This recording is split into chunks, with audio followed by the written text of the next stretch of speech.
تعالي اقول لك على معلومه تخلي شعرك بنفس طول شعر البنت دي، وكمان جوزك يديكي 5000 جنيه مصروف كل يوم لما يلاقي شعرك وصل للمرحله دي. ده كمان شعرك يطول وتقصيه وتبيعي منه كل يوم وتكسبي منه ملايين كتير جدا جدا جدا.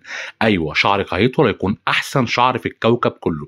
تعالي اقول لك على وصفه قويه وكمان سهله انك تعملها في البيت. اول مكون معانا هو حبه البركه يا بركه. تاني مكون هو الحلبه اللي هتبقى مختصه جدا في الانبات بتاع الشعر.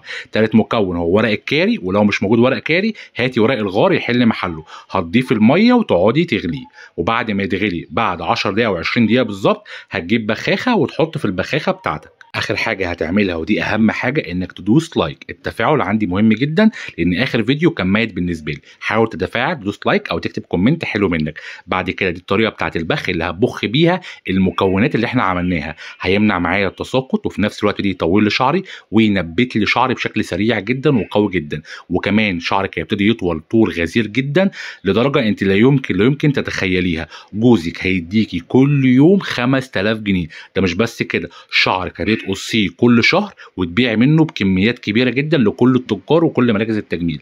ايوه يلا اعملي الوصفه دي، ما تكسليش، بطلي كسل وسيبي التليفون بقى شويه وقومي اعملي الوصفه ان هي تهتم جدا ان هي تزود لك شعرك. مش هتبقي صلعه ولا عندك قرعه تاني جدا ولا يبقى منظرك بالمنظر ده. يلا بينا نخلي بالنا من قرعتنا ونطول شعرنا بسرعه جدا. بحبكم قوي، ولو عندك اي سؤال او اي كومنت اكتبي في الكومنتات وهرد عليك بسرعه.